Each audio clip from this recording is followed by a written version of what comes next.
Os 50 anos de Sinop são marcados de histórias construídas pelas mais diversas vozes ocultas. Eu nasci na cidade de Picos, Piauí, estado do Piauí, no dia 14 de julho de 1967. Eu sou de família, filha de policial militar, delegado de polícia naquela época, mãe descendente de povos originários, analfabeta de tudo. Minha mãe nunca aprendeu a ler e escrever até o dia de hoje. Tenho 3 irmãos militares, sou de uma família de militares. O meu pai, eu sempre cresci querendo saber, sempre fui muito curiosa. E naquela época, no estado do Nordeste, nós nascemos numa época ainda que não era um regime democrático, né? Lá no sertão nordestino ainda era o militarismo. E o meu pai que mandava lá nessa comunidade que a gente chamava povoado de Arraial. E quando chegava as comunidades ciganas, tinha que ter autorização do delegado para acampar ali, porque eles iam para vender suas mercadorias e tinha que pedir a autorização para o delegado. E meu pai sempre foi muito ditador, e ele não deixava. Então as pessoas encaminhavam para minha mãe. Minha mãe sempre foi uma pessoa sempre de coração muito grande. E aí a minha mãe autorizava, ia lá, pedia para o meu pai, eu intervia, que eu sempre fui assim, de entrar em defesa dos oprimidos, sempre fui desde criança. E aí a minha mãe ia lá e convencia o meu pai que ele deixasse eles acampar. No entanto, nunca acampava dentro do povoado, sempre era dentro da mata, nos lugares mais distantes. Mesmo assim, ainda conseguia fugir do povoado, isso com 7 anos de idade, para visitar as comunidades ciganas. Eu cresci nesse povoado, cresci até meus 11 anos, vinha morar numa cidadezinha chamada Floriana, estado do Piauí. Lá eu encontrei meu primeiro namorado, e como meu pai não deixava a gente namorar, porque o meu pai, embora ele era homem negro, ele achava que ele não era, devido, né, ao cargo que ele ocupava. E o meu namorado, um homem negro retinto de família negra. Então a gente começou a namorar e devido ao meu pai ser essa pessoa assim, considerado um homem valente, né, que não deixava namorar, eu fugi com meu namorado. Eu tinha 14 anos de idade, meu namorado 18 anos. Nós inventamos que íamos para um circo, assistir um espetáculo na cidade, o circo chegou, aquela situação de o circo chegou, né, quem vai?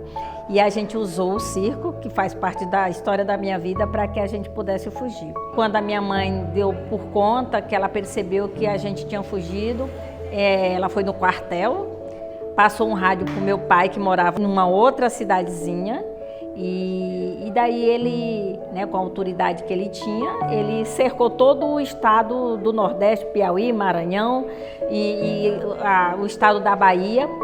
Quando nós chegamos em Correntes, no Piauí, ali na fronteira com Barreiras, na Bahia, para entrar na Bahia, que a gente estava vindo para Brasília. Aí o ônibus foi invadido por 6 policiais militares, falou: está acontecendo um sequestro aqui nesse ônibus. E aí fomos escoltados para o quartel, para o batalhão da Polícia Militar, em que deram ordem de prisão para o meu namorado. E aí nesse momento a minha mãe, ela foi muito parceira, muito compreensível. E aí inclusive ela foi falar com o major, na época era um major.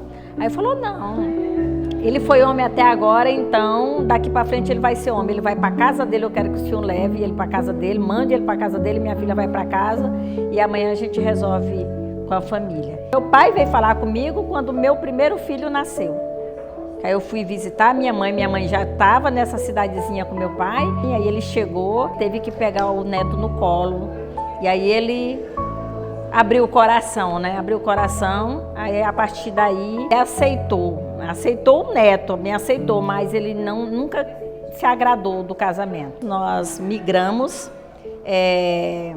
para a cidade de Brasília novamente, porque nós tínhamos aquele sonho enraizado de ir para Brasília. Eu já tinha o segundo filho, porque eu tive quando completou 1 ano, o outro já nasceu, né? A minha filha já nasceu.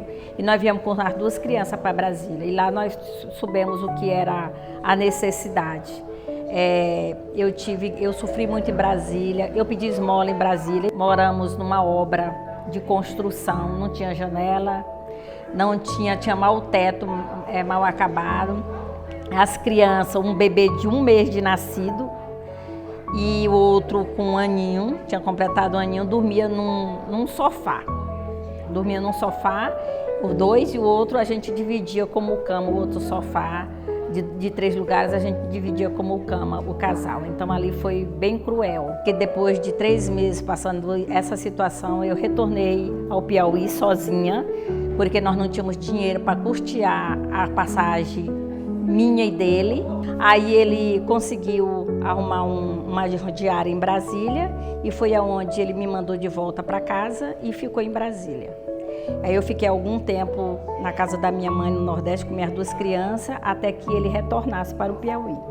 Aí um tempo depois, ou alguns meses depois, não passou de 3 meses, eu retornei. Mas dessa vez eu retornei direto para o Mato Grosso. Foi quando eu cheguei em Peixoto de Azevedo, com 16 anos de idade, e 2 filhos. Minha terceira filha eu tive em Peixoto de Azevedo. Quando nós viemos para o Mato Grosso, foi através de uma cunhada minha, irmã do meu marido, nós viemos para o Mato Grosso porque naquela época era a capital do ouro no Brasil, com a proposta da riqueza mesmo, direcionado pela proposta e a propaganda da riqueza, de ficar bem de vida, que era o único lugar que proporcionava alguém mudar de vida assim de imediato naquele momento. E devido às coisas que a gente já tinha passado tanto no início do casamento, nós aceitamos vir para o Mato Grosso. Viemos diretamente para o garimpo, Peixoto de Azevedo. Então, eu digo que Peixoto de Azevedo, para mim, foi a cidade, foi o local onde que me ensinou a ser a pessoa que eu sou hoje, porque quando eu cheguei em Peixoto de Azevedo, eu fui lavar roupa, puxando água de poço, coisa que eu não fazia no Nordeste, por mais que nós morávamos lá no sertão nordestino, mas eu era filha de policial militar, delegado de polícia, eu tinha um padrão de vida diferenciado. Nós tínhamos status, meu pai era um homem muito intelectual, é um homem intelectual, e nós só estudávamos. Então eu abri mão de tudo aquilo lá para seguir com meu marido e construir, juntamente com ele, um novo rumo. Com 3 meses que eu estava em Peixoto de Azevedo, eu construí uma casa, com 3 meses, com muito trabalho. E construí 2 peças, fui aumentando, e aí daí já comecei a ter condições de dar o melhor para os meus filhos, juntamente com meu marido. Vivi 12 anos em Peixoto de Azevedo, 12 anos casada com ele. Aí voltei a estudar, dei aula para educação infantil, me qualifiquei através do Logos, depois veio o magistério. E aí daí eu tinha colocado na minha cabeça, eu tracei uma meta para a minha vida. Eu só iria para a universidade depois que eu formasse meus filhos. Então aí veio uma separação com o meu marido, veio uma separação. E aí daí eu fui onde eu saí de Peixoto de Azevedo, e aí eu fui morar na Ponta do Aterro, na fronteira com a Bolívia. Mas aí eu levei minhas crianças embora para o Nordeste, que ficaram um tempo com a minha mãe e o meu pai no Nordeste, enquanto eu assumi uma nova situação de vida, um novo rumo, e fui viver sozinha lá próximo da Bolívia. E lá eu fiquei algum tempo ganhando dinheiro no garimpo, e aí eu consegui construir um patrimônio significativo para dar uma vida melhor para os filhos. O meu pai, ele sempre colocou isso para nós, que a educação, ela é a base para tudo. O meu pai, ele deu aula de história, sempre procurou muito, era daquele homem que sentava a gente na mesa para falar sobre educação, para ensinar o dever de casa. Então eu sempre acreditei, sempre trouxe isso para a minha vida, que a educação é a base, é o alicerce para uma construção de vida. Independente de onde você esteja, se você quer ter sucesso na vida, você tem que buscar o caminho, é a educação. A educação, ela transforma vidas. E por isso que eu sempre fui uma pessoa muito de estar em sala de aula, de levar o conhecimento a outras pessoas. Então, dei aula em Peixoto de Azevedo, depois eu fui para a cidade de Marcelândia, dei aula na escola em Marcelândia, dei aula nas escolas em Sinop, sempre levando conhecimento às pessoas. Quando eu estava em Peixoto de Azevedo, que aí eu trabalhei muito em garimpo, além de eu dar aula, porque ali nós precisávamos ganhar dinheiro. A proposta era ganhar dinheiro, porque todo nordestino, quando sai do Nordeste, ele quer voltar por cima. E aí, quando eu vim ias e volta, Marcelândia, Peixoto de Azevedo. Aí, além de eu ir para o garimpo, eu também buscava roupa em Goiânia para revender. E aí daí eu sempre passava por Sinop, e Sinop era polo, né? Era Sinop, polo, era Colíder. E eu sempre fui muito encantada por essa cidade. E aí daí, quando eu estava em Marcelândia, eu vim para Sinop, aí já estava com algum tempo, né, morando sozinha com meus filhos. Moramos 14 anos aqui em Sinop e me encantei por essa cidade. E aí daí, mas foi esse encantamento pela cidade de Sinop, por ser uma cidade polo, economicamente falando, acolhedora, que acolhia todo mundo que aqui vinha, né? E daí eu me apaixonei por essa cidade. Foi essa cidade que eu resolvi viver com meus filhos. Terminei de criar meus filhos aqui. Formei meus filhos aqui. Depois que eles se formaram, eu falei, agora é a minha vez. Aí foi onde eu entrei para a universidade e me formei em Direito. Quando eu cheguei aqui em Sinop, eu trabalhei em vários setores. Eu fui dona de restaurante, eu fui salgadeira, eu vendi roupa, eu formei como profissional na área da beleza, sou cabeleireira de formação. Antes de fazer a faculdade, eu trabalhei tudo isso. Sempre fui empreendedora. Mas aí chegou um momento que, devido a esse destaque no meu trabalho como ativista cultural, ativista em movimentos sociais, eu fui convidada, né, por uma parlamentar a assessorar ela na Câmara de Vereadores. Então eu fiquei 4 anos assessorando uma vereadora na Câmara Municipal. Depois eu saí candidata a vereadora. Depois eu assumi um cargo num pleito eleitoral aqui, quando eu entrei na gestão pública pela primeira vez, sem ser a Câmara Municipal, foi na Diretoria de Cultura.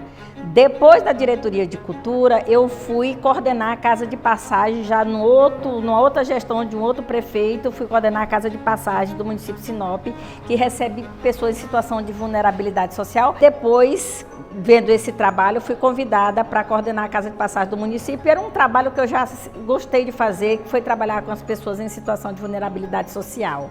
Aí, depois, fui convidada para trabalhar na Secretaria de Cultura do município como gestora de projetos, que é onde eu atuo até agora, como gestora de projetos, produtora cultural no município de Sinop.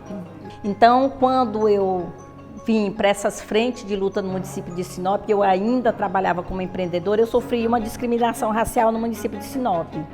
E aí, nessa época, eu não tinha esse letramento racial que eu tenho hoje. Aí uma professora da Unemat disse assim, entra com ação judicial e sem injúria racial. E aí ela me orientou e eu fui procurar o advogado. Nessa época, em 2002, salvo engano, eu recebi a sentença judicial, quando o oficial de justiça trouxe na minha casa, no Dia da Consciência Negra. Até parece que a juíza guardou aquela sentença para me dar de presente no Dia da Consciência Negra. E eu recebi, e foi ali, então, aí eu, através de uma professora da universidade aqui, ela disse assim, vem militar com a gente, você, né, tem essas frentes de luta, você é uma mulher que está sempre aí atuando em prol da sociedade, vem militar com a gente. Então, nós iniciamos o movimento negro naquela época com 6 pessoas. Hoje nós temos já vários coletivos que trabalham a temática racial. Hoje eu tenho assento na cadeira do Conselho da Mulher do Estado. Foi agora recentemente que me convidaram para compor a cadeira no Estado do Conselho da Mulher. Faço parte do Instituto de Mulheres Negras, da Rede Nacional de Enfrentamento à Mulher, de Enfrentamento à Violência Doméstica. Sou promotora legal popular de formação pela Rede Nacional do Rio de Janeiro.